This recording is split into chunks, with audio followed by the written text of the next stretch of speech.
bord du Sardon, C'est ça.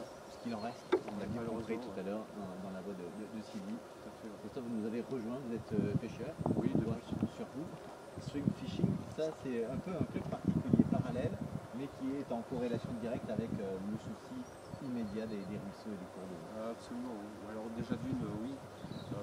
Moi personnellement, on a une chaîne YouTube où je suis pêcheur avant tout. Et sur le biais de ma chaîne, j'ai fait de très belles rencontres avec d'autres pêcheurs youtubeurs. Et sur ce, on a créé une association qui s'appelle Team River Team. Et en fait, le but de notre action, en fait, c'est en permanence, à chaque fois qu'on va pêcher, on a toujours un petit sac à déchets au fond de nous. Et à chaque fois qu'on va faire une partie de pêche, on ramasse toutes les problèmes pour pouvoir tous les déchets. C'est vous qui êtes à l'initiative de cette... Non, je suis vice-président. Mon président se situe à Toulouse. Donc, le principe est simple, c'est que chacun doit être pêcheur et acteur au service de la propreté. Pas forcément pêcheur. On a beaucoup de demandes, que ce soit les chasseurs, que ce soit les randonneurs. C'est pour tout le monde en fait. Parce que quand on se balade en vélo ou quoi que ce soit, vous croyez que c'est normal de voir ça. Quand vous allez promener vos enfants, vous croyez que c'est normal ça. Vous allez à la pêche, vous croyez que c'est normal. Et c'est pour ça que c'est de pire en pire. Et c'est pour ça que il n'y a pas que dans notre région. Je veux dire qu'il y a énormément partout en France parce qu'on est 10 youtubeurs et on est partout en France en fait. Et on a eu le même constat.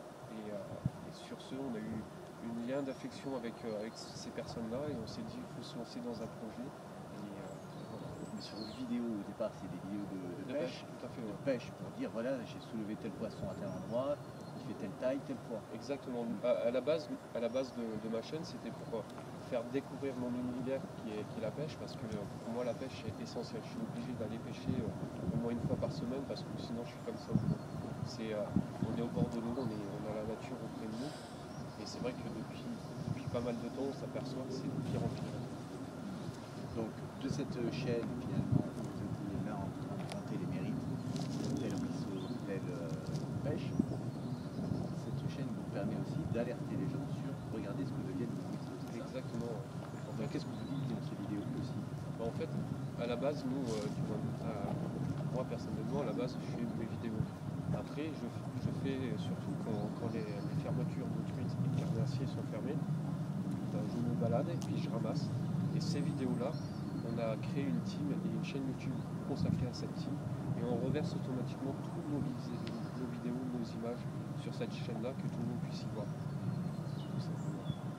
Vous êtes là pour sensibiliser, éveiller les consciences. Exactement. Et on a un projet et il faut que ce projet il se concrétise parce que c'est un gros projet et que ça peut amener énormément de pêcheurs parce que les pêcheurs, on a les fédérations de pêche qui nous disent oui mais on a des journées qui sont typiques pour le ramassage. Mais nous c'est toute l'année en fait parce que toute l'année c'est ouvert la pêche. On y va à chaque fois qu'on va faire une session de pêche, on ramasse les déchets en fait. Qu'est-ce que vous ramassez le plus de déchets? Ouais. C'est quoi? Quelle est la nature des déchets que vous ramassez? Le plus qu'on peut ramasser, c'est tout ce qui est canettes de bière, les papiers des pêcheurs malheureusement, des sacs d'amorce, des asticots, du plastique, des bouteilles de plastique, des canettes aussi. Mais j'ai fait une session il y a peu de temps, j'ai ramassé un cadre de scooter aussi. C'est de pire en pire. Le sac dont il est question, c'est celui-ci, on peut le dégrafer peut-être? Absolument. Allez, je vais le faire. Et donc ça c'est quoi ce sac en fait? Il est donné à qui? Comment on peut se procurer? Alors, pour l'instant c'est juste un prototype en fait. On a eu 200 prototypes pour pouvoir démarcher tout ce qui est marque de pêche, les fédérations de pêche aux différents salons de pêche qui se situent soit à Clermont-Ferrand ou moi-même sur Strasbourg. Et en fait c'était un prototype. Voilà. Donc ça c'est un sac que vous remettez à qui en fait? À tous les pêcheurs en fait. Le but c'est qu'à chaque carte de pêche achetée, que tous les revendeurs redistribuent ce sac-là. Tout simplement. Donc le pêcheur peut ramasser ce qu'il doit et réutilise ce sac Absolument, oui. pour les prochaines sessions. Exactement. C'est ça? C'est ça. Merci Christophe. Je lis le slogan de la River Team. Sauvons nos lacs et rivières pour nos générations futures. Voilà un projet d'avenir. Merci Christophe. Avec plaisir.